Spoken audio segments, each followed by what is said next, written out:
So this is it then, the final day's action. And just to put it into some kind of perspective, Cass, 16 games possible today. Europe need to win 6, the USA 11.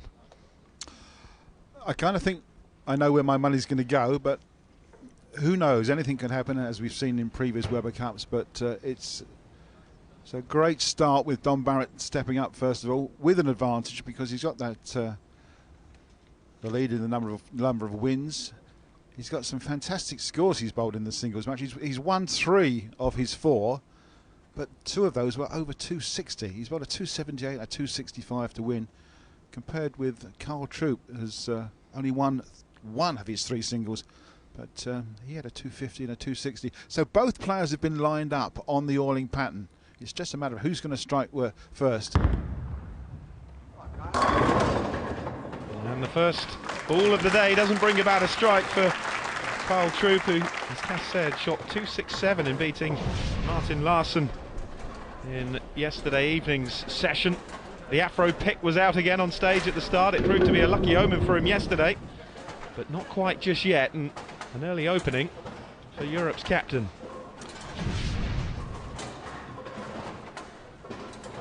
Yeah, just a single pin, 4-pin left standing, so a 9 and a spare will count as 10, plus the 9 is 19 under the unique world bowling scoring system that we are using in this tournament.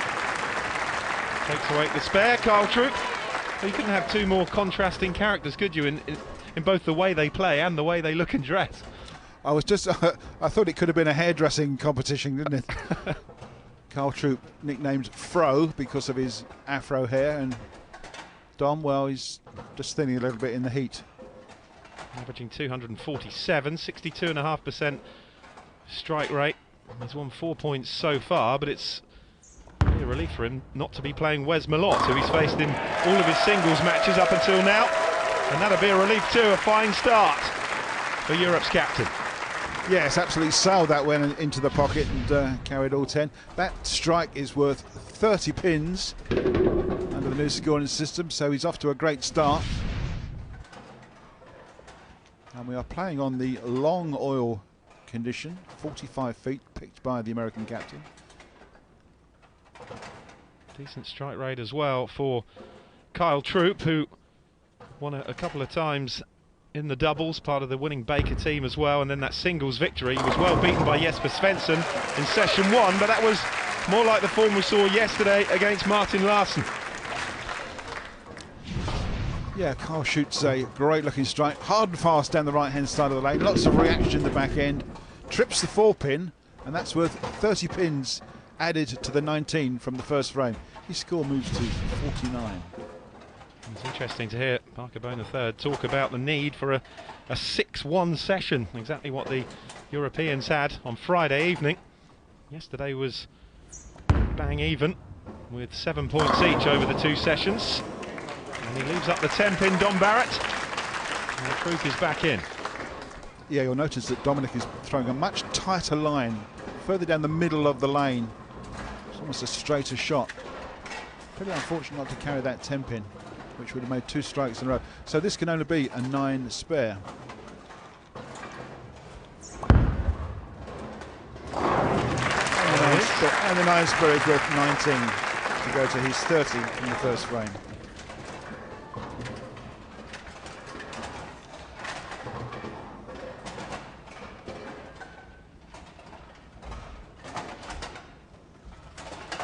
Troup, who joined the PBA Tour in 2010. The Wolf Open in 2015, his only PBA title. He actually beat Weber Cup teammate Marshall Kent in that final. He knows how to deal with pressure. He leaves the 10 this time. Yeah, pretty hard and fast. It's a very powerful ball with, as we've seen, lots of rotation, lots of revolutions.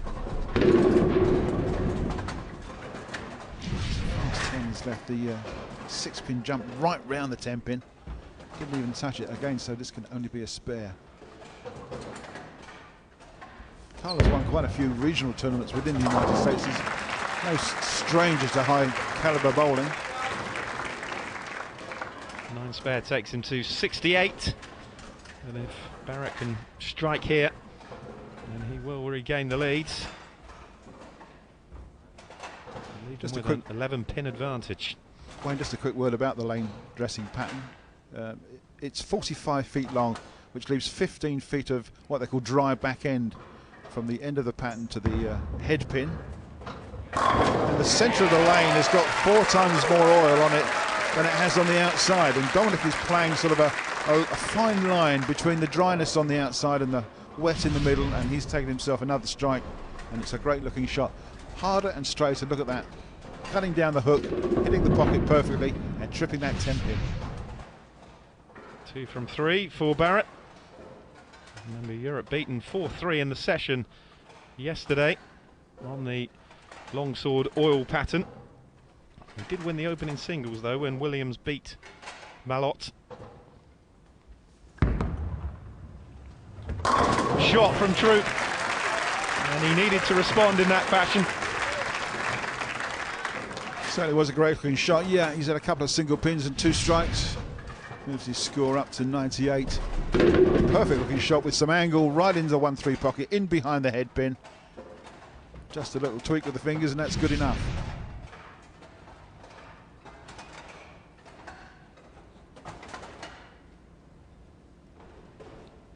Barrett looking for 2 strikes in a row to take the lead in the 4th frame. But he can't manage it. It's kind of strike spare at the moment between the 2 of them, isn't it?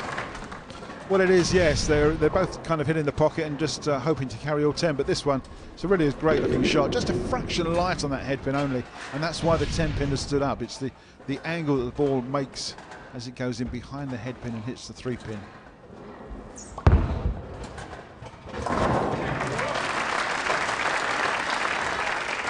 Straightforward spare. Again, 9 spare is worth 19.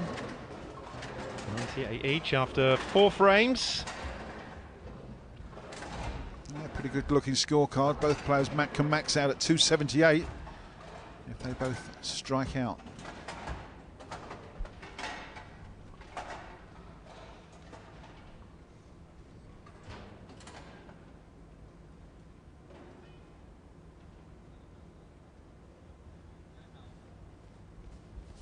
Troup working on a double here. Oh, he's left dear, a split. oh dear. That's horrible for Carl Troup. That is so poor. What a terrible leave for Carl Troup. He's left the 4 and the 6 pin split, and this is impossible. It's not a bad looking shot. At that point, it's really good. It's just a fraction high on the head pin, and look what it's left. An impossible split. That's a good effort, but that's all he could do. It is the first open frame of the final day's action at the Weber Cup. And with an open frame, it's just the pins bowled, so it was 8 and 1. He only scores 9 pins in that frame. Chance for Don Barrett to really cement home an advantage here. Yeah, this is all part and parcel of the new scoring system. Spares and strikes are really good. Open frames do so much damage, they really do. Especially when your opponent hits a pocket shot like that. 9 spare is going to be good, because if you can spare it, it's 19, whereas Carl just had 9. Yeah, not the total he wanted, but that's enough to edge him in front. Very nearly took them all. Just a little wobble on that 10 pin. As I say, it's the 3 and the 6 pin that need to kick that 10 pin out on the strike shot. But a spare's good enough. 2 strikes, 3 spares. Leaves Don Barrett with a 10-pin advantage. That open frame not quite as damaging as it might have been for Carl Troup.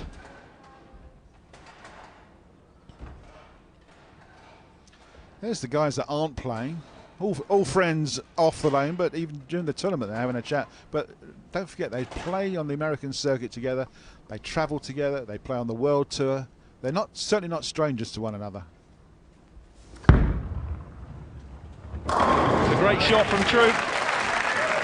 Strike number 3 for the American. Yeah, he comes roaring back with 30 pins on that strike. Moves out to 137. See his ball's in absolute perfect place there. It's a fraction light, but he gets some mix on those pins, and the 5 pin right in the middle of the deck is the last one to go. But he's more than happy with that.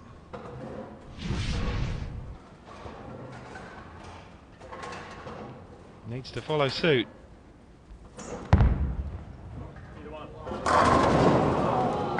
Leaves the 10 again. It keeps happening for Don Barrett. Yeah, I think, is that 4 or 3 that he's had? 10 pins left off reasonable pocket hits. Just unfortunate. Well, it means he's going to slip behind Cass because he can go 1-3-6 with the spare, so he would be 1 pin behind Troup. Do you find that with this new scoring system that the open frames aren't perhaps as expensive as they were under the traditional scoring? Because you're not losing your bonus. No, that's right. They're not quite as damaging.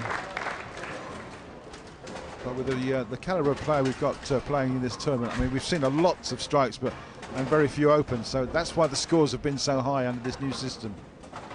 It's just great for television. And that was the concept behind the new system.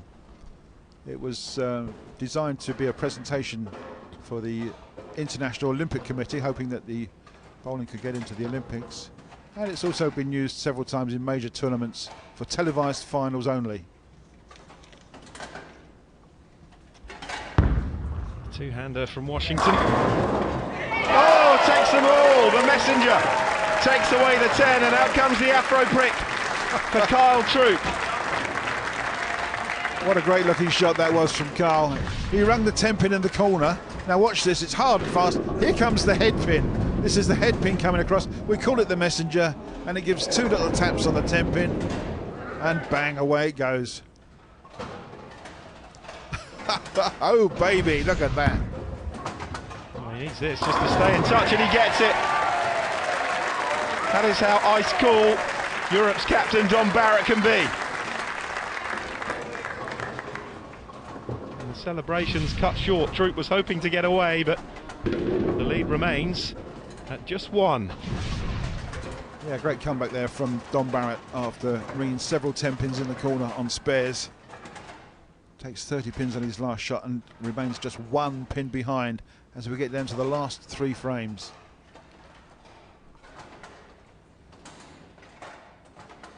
Picture of concentration. Well, it will probably be the first one to glitch, shall we say, blink. Or possibly not have a strike. 9 spare coming up for Troup, he hopes. Really could have done with another strike there, would have given him 3 in a row. His maximum drops to a maximum total of 2, 4, 6. Not quite in the pocket with that shot.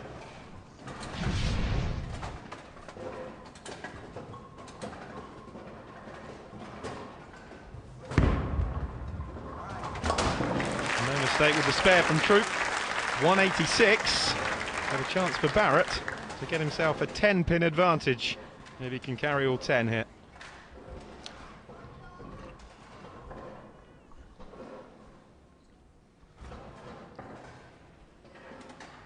It's a very nice looking score sheet for both players, except that 1 open frame. In frame number 5 for Kyle Troup. Don Barrett's been almost perfect. Although he's only got 3 strikes, he's been so close with those corner pins. And this is a mighty big ball for him. No, he can't manage it. It's not the 10 pin, it's the 4 pin this time. Yeah, it's the 10 that's been frustrating him mostly. There again, it's just heavy through that head pin, Cass. Yeah, you've got to be absolutely perfect to set up that initial chain reaction. And all the pins fly into one another and take 10. Hard and straight with his spare ball. Take that spare away. And the Afro fish remains in front by just the 1 pin. And yet again, it looks as though we've got a game that could be going to the wire here. This unusual, unique scoring system takes lots of games right down to the foundation frame, which we are now, frame 9. Both players working on a spare, and there's only 1 pin difference.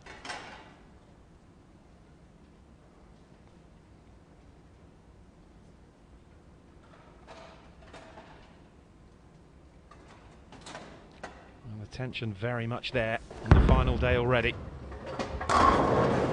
Leaves the 7. Crikey, how about that? The ball hit so hard that I think pins jumped up and over that 7 pin in the corner. It wasn't a bad looking shot. Just check this one out. It may be just a fraction high, but look at that single pin. It's jumped up and around and over the 7 pin. So it can only be a spare, which may well give the advantage now to Don Barrett if he can strike. Yeah, we'll be in the same situation as the previous frame. Just caught the outside of it, but it was enough. Barrett, though, has only managed 1 strike in the last 5 frames. If he gets one here, he will move into a 10-pin advantage ahead of the final frame. Yeah, biggest ball of the game for Don Barrett, this one.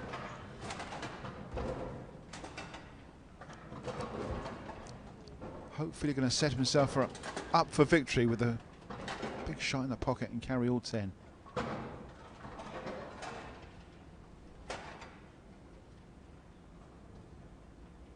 He certainly won't be rushed, will he?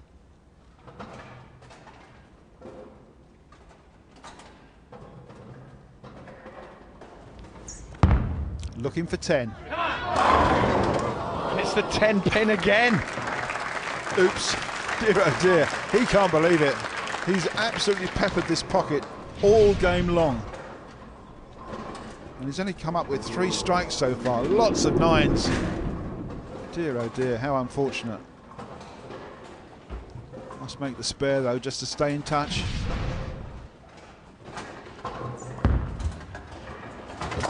Let's take it. But it means, Cass, a strike here for Troup, and it's a point for the USA. There's 1 pin difference and 1 ball each to bowl. If Carl Troup, as you say, if Carl Troup shoots a 10 here, it's all over. He'll shut Dom out by 1 pin. So it's a must-strike situation for Carl Troup. This ball to pull it back to 13-9 overall.